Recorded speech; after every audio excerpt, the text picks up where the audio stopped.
What's going on, workforce? Brian here. Chris here. And today we're talking about something that I sent Chris like at least last week. I was like, dude, you have to watch this video. Lazy Peon put out a video, the absolute state of MMORPGs.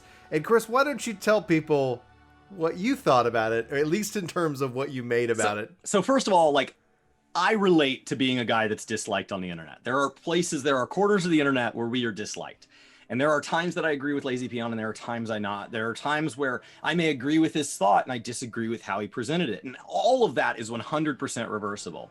Now, the difference there is 99% of my life, I either like me or at least know where I'm coming from. Those are not always true of him. What's this 1%? So, I respect him as a creator. I respect that he does the grind. And Brian sent me this post and he said, this is good. You got to watch this. And there was no part of me that I know in the comments when Brian talked about it, somebody's like, I don't watch any of his content and all that. I get that. Yeah. That is, you're right. I, from the get-go, was like, no, Brian said it's important. I will watch it. I don't care who it's from. He said it's important. I'm going to watch this. So I watched it and I reacted to it. And I'm uploading those reactions to my personal channel. And I talked so long that it is a 2-part reaction video to his one video. So what's his video? 17 minutes, 18 minutes? Yeah. With his video cut in with mine, I got like a 30-minute post and a 40-minute post. Yeah. It is an hour of 10 minutes of, I could not more fundamentally disagree with you. So at the core of it, guys, if you really, and if you're new here, welcome. We hope you hit subscribe, but most likely you're a part of the workforce and you know Chris, and hopefully you're looking forward to checking that out. So set some time aside for that. I'm going to try and bottle up kind of the core Chris like rejection and frustration with Lazy Peon's post into like Can you tell me what it is about first before we start dumping our bias all over it? Okay, yeah, please. So this is about the absolute state of MMORPGs. Lazy Peon will include the link in the description of this video, one of the top links. I actually I could not recommend this video enough. Lazy Peon breaks down his viewpoint of the state of MMORPGs, and it is, I would say, thought out. I agree with some parts of it. I disagree with certain areas of it. But as he being an MMORPG player, and obviously with his connection with Final Fantasy XIV, which he will not touch, he did not like the game, and then people threatened to kill him for his view of it. It's a whole mess of a situation. We invited him on the podcast. He said no, thank you. So that's. I don't think he does podcasts in general, so I didn't take that personally. Yeah, I didn't take it personally. He was in the process of moving, and essentially he's like, I'm just going to move past the whole Final Fantasy XIV review thing. My only gripe with that whole thing is that he took the video down. That's my only complaint about it. It's like, leave it up. If you're going to state it on the internet, have at least the belief strong enough in it that you're going to sit here and like, yeah, that's how I feel. Like, or at least that's how I felt then. It's a true statement for when it was published. That's my personal bias. We've got videos up that I'm sure my viewpoints will change. Mm-hmm. And they won't age well. We leave them up. Right. So all that being said, that's a long, kind of introduction to this essentially topic, which we try to keep it condensed for you guys. And so let's start with you, Chris, and let's put a timer on it and just make sure we don't go into 40-minute territory. Yeah. I've already gotten 70 minutes of this out, so we can start summing this up. So basically, please. In 18 minutes, it's very well produced. He's got a new editor. I think he's excited about moving to a new workflow. It's a very well produced video, and he talks about why he feels MMOs are not living up to their potential. Mm-hmm. MMOs are not living up to what the genre can be. And the core of my complaint with his presentation is not that he didn't think about how it got here and all of this. It's that he goes under the premise that it got here due to laziness on developers, is what is implied from the way I took it. And that we have a set of players who are used to accepting garbage. And so we are excited when we get less garbagey garbage. And we tolerate that, which just further fuels these companies putting out lackadaisical, lazy content. But the examples he uses is he talks a lot about, it's not even in the top 10 MMOs. It's not even in the top 10 most played. He's looking for innovation, and you wouldn't go to any other genre and say, who's the most innovative filmmaker? Well, what was the highest grossing film of last year? That is not how you look for innovation. So you don't go into a genre. One of my core complaints was that he had a set of expectations, and the game developers and the rest of gamers had a set of expectations. And in some areas, they didn't go the same direction. They went different directions, and his friction comes from the difference between what his expectations were and what reality is, and he only looked at a set of things that are inherently defined as mainstream. And so he was setting himself up from failure right in the premise of how he's judging these games. Well, and there's some truth in what he's presenting, because one of his key principled arguments is the fact that, like, when you played MMOs 10 years ago, what MMOs were those? WoW, Final Fantasy, like Guild Wars, like a lot of that stuff is like the games that we're still playing are those games from 10 years ago. And you start saying, wow, in 10 years, like, what is it going to take? What is it going to do? Yes. And so essentially, like, where I think, like, I definitely agree with him is that I feel that within the MMO genre that we've seen, like, you see a couple things happening. First, there was this rush of MMOs. So right at the pinnacle of it, there was a few of them. WoW came out, had such astronomical success.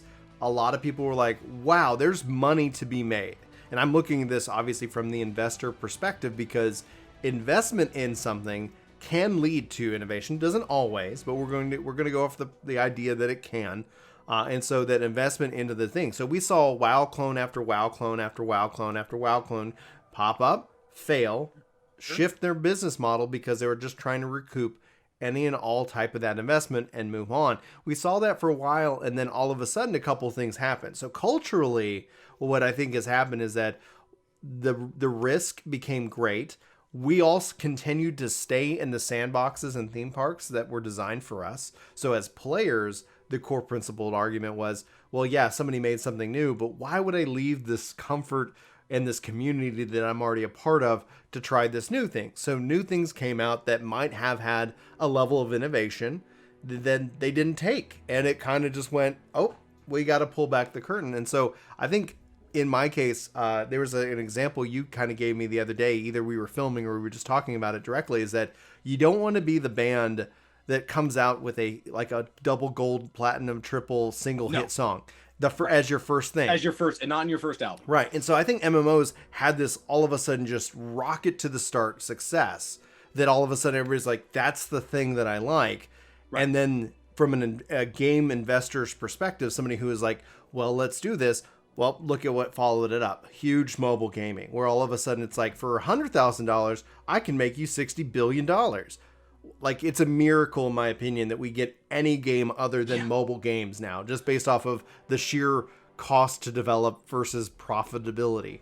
I don't agree with the models, but I'm just saying. And then the second part of it is then you've seen a lot of the market moved into the battle royale mode right now. There is a trend that follows. And I think, and where I worry, and innovation's happening in that space. Yeah, there is, and there's innovation happening in MMOs, but it might not be the innovation that, like, Brian, am specifically looking forward to. Not saying that's actually true, and because that means that as a culture we define that and not as innovation. We only look at innovation as things that are good.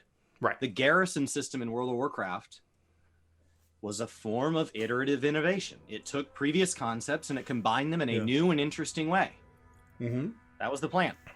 But it was not enjoyed. Yeah. So therefore it is seen as a failure, not seen as innovation. Where I looked at Lazy's video and I got concerned was he seems, from his premise, to be putting all of his eggs in Ashes of Creation. And many people are looking forward to Ashes. In fact, everything that they've said on Ashes seems interesting.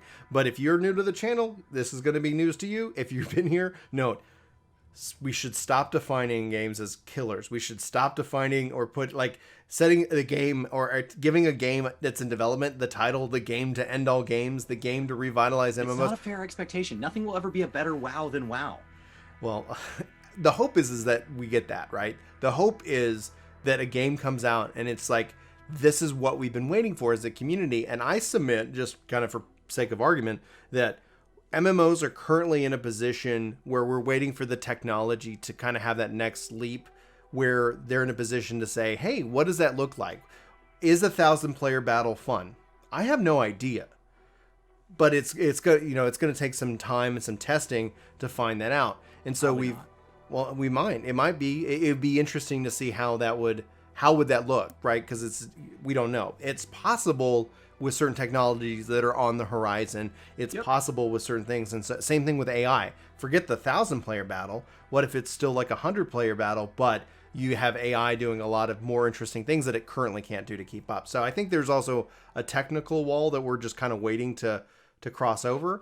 Because go ahead. You have to align your expectations, because he called for player agency and then he called for your 1,000-player battle example.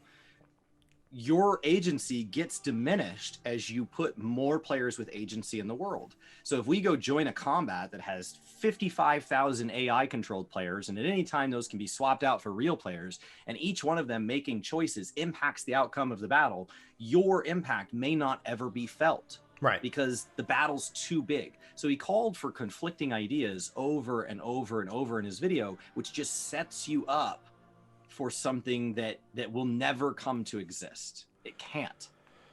I'm not going to subscribe to the can't model. I'm still going to subscribe to that. I think that when we look at the state of MMORPGs, they're actually in a very healthy business mindset. I think that we're going to see some big innovation in technology in the next decade. Like when I'm looking, like I'm not talking about 20 years and 30 years. I'm saying but it's not a technology question. It is. There's a part of it that's a technology question, and there's also a part of it in game design. Because when we look at that factor, right? When we look at what people are craving and what is successful, like Minecraft, it's super successful. It's got so many different ways that you can iterate. Same thing, same kind of then can be said to World of Warcraft and Final Fantasy. We're talking about sandbox and theme park game design. And Sure. I think when you start to kind of break down what makes the MMORPG sustainable and what draws people to it, everybody's got different reasons, and there's been a lot of growth factor that's happened over the industry. In fact, the fact that we can get on, we can play with people, and the community can kind of evolve outside of the game itself now, that I think that when you start stacking all these little things that are going on, it's a recipe for like a catalyst that could trip over into something really fascinating. Meaning, when let's say you have the two basic designs of MMOs, Sand Park and theme park. What if you combine those, and all of a sudden the next big evolution in MMORPG could actually happen in WoW? It could actually happen in 14. It doesn't have to be a new game.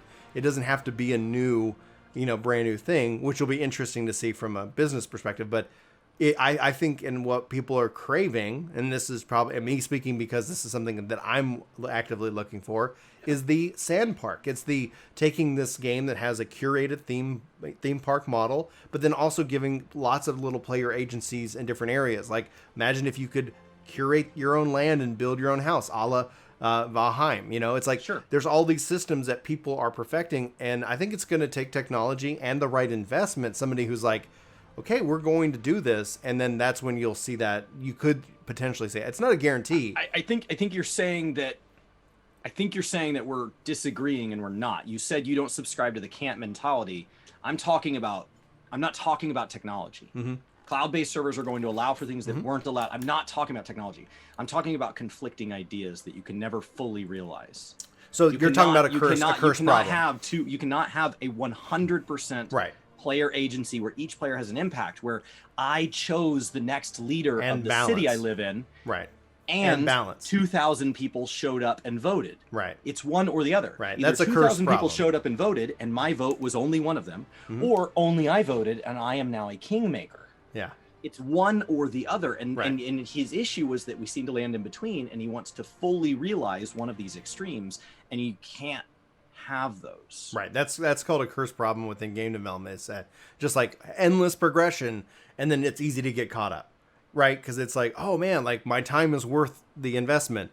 Oh, and then by the way, we're going to let new players come in because otherwise the servers go offline and your progress becomes meaningless. But they will catch up to you faster than you got to that point anyway. So that is within the system the curse problem. It's like, hey, we're two conflicting ideas. It's an unstoppable force meets an immovable wall. Like you can't you just run into an issue and you can't get there. And then the other thing is, as we communicate these things, you used a lot of terms in there. You used a lot of things like multiplayer. You used a lot of things like sandbox versus theme park, something in between, which you've been calling sand park. Yeah, sand park. we need to be on the same page as far as what these means, because he said that massively multiplayer games are not massive enough. And my question is, what do you define as massive? Is it a piece of content where we have a specific number of players involved? If so, what is that number? Is 50 massive? Is 100 massive? Is 1,000 massive? Is 50,000? Where is our threshold that we're going to decide everything above this is massive, is it not? Is it number of active players that can have an impact on each other? Can we talk about games like Death Stranding, where you play alone but other people's actions impact your gameplay? Is that massively multiplayer? So we need to all get on the same page as far as what we're defining, because he's setting these expectations and he's saying, I had this expectation and they didn't live up to it. And then he's using the same set of keywords and they have set expectations, they didn't, and they're using the same keywords. And it's like, why are these two not communicating? Because those words mean different things to the different viewpoints of what MMORPGs should be. Yeah, so I definitely agree with you on that level, because I agree with this premise that that massively multiplayer online isn't massive compared to the other innovations, right? Like when you look at active players engaging with each other, I think the fact that when we've gone to a bind on drop model within Final Fantasy XIV, that takes away the massiveness of the economy. It still exists, but it becomes more back end and less reliant on player agency and player involvement, etc. Yep. But that doesn't necessarily mean that that's not the right evolution. It might just not be the evolution. And there's pros and cons. Yeah, there's well, that's the it's thing. What keeps it from being pay to win. So right. Like you can't have right. Can't have and both. So the question is that as these problems and these different things address, the core issue that I actually look at with that, I think he may be misidentifying, or maybe he identified it, but either right. I didn't register it from his communication, is that like there's a couple of factors. There's the factor of there was a massive swell of investment and then a drop off, because the other psychological factor within gamers is that we're not hopping from MMO to MMO like at the drop of a hat. A new MMO hits the scene and people aren't massively running to that game and supporting that game. They're not. They're staying where they are, and they're saying, you tell me when you're ready. And it turns out it didn't survive because nobody wanted to play it. So there is essentially kind of a treadmill-esque thing where it's kind of a cursed problem within the MMORPG system, where the innovation that people are kind of hungry for, we're not willing to either support it or... Right. Yeah, we talked about that with MMO Byte. Exactly. So, like, I think from there, he also does, he continually references, like, there's, we haven't moved far enough forward in this amount of time. Well, first of all, he has different expectations and a different lifestyle as a gamer over that time. So he wants different things from a game. So it can never be what that game was to him at that time, what this game is to him at this time. Those are two different things. Even the same game reimplanted now is a different game. But from there, it's also that over that time, he's like, well, the best games were from, there hasn't been there's this title in this year, this title in this year. His examples went all the way up to 2017. It's only 2020. Like you said, these games aren't adopted on day one. So that sounds like they're still coming out. We have multiple games coming on this year. And when you define it as innovation, you don't look to the top 10, right? When you're looking at somebody that's going to change the way a game is played, when you're looking at somebody that's going to change the genre of entertainment, whether it be music or movies or something like that, you don't look to the top 10 people and say, who are typecast at that point. They always play the same type roles, that you recognize their face in anything, and you go, they're just not really pushing what an actor or a singer does. Of course they're not. Right. So you're right, and at the same time, like, I think there's a part that he's right, because it comes down to what do we want to see and where do we want to see it go. I'm going to say this again. My biggest concern is that he just feels like he's putting all his eggs, all his hope in Ashes, and I'm excited. I hope Ashes knocks it out of the park. The things that they're promoting or attempting to kind of develop and deliver sounds fantastic. Anthem. Yeah, No and that's Man's the thing. Cyberpunk. Right. And so you start to put all your eggs in one basket. And if it is anything less than, God blessed, holy, amazing mana, cured my aunt that's blind and solved my cancer and all this, if it's anything less than that, it's this disappointment. Not because they ever said it would do those things, but because the hype and the players build this thing. And then these games come out and it's like, well, it was just a good game. And for some reason, that phrase is a disappointment. Yeah. So that's kind of our kind of take on the video itself. If you guys have seen the video, let us know what you think about it. And if you haven't, check out the link in the description. Go give it a watch and let us know what your expectation. Let him know. I think I enjoy his content overall. Yeah, So it's a feeling I think we can all relate to. It's a feeling I've had in the past, and my concern with perpetuating that feeling is you're setting yourself up for failure. Yeah. And so that's my concern. But go give it a watch. It's well made. Way to go. And then be sure to check out Chris's two-parter. Kind of breakdown live reaction to it. So I can't wait to see it. I was like, dude, I was like, I want to talk about it on Work the Game. Go watch it. And I was like, and at the same time, knowing Chris, I was like, you might actually want to do a reaction to this. So we'll see how that rolls out. Anyway, guys, thanks so much for watching this video. If you liked it, hit that like button. If you didn't like it, hit that dislike button. Either vote counts in this case. So for Work the Game, my name is Brian. My name's Chris. Thank you so much for watching. We hope to see you in our next one. But until then, take care.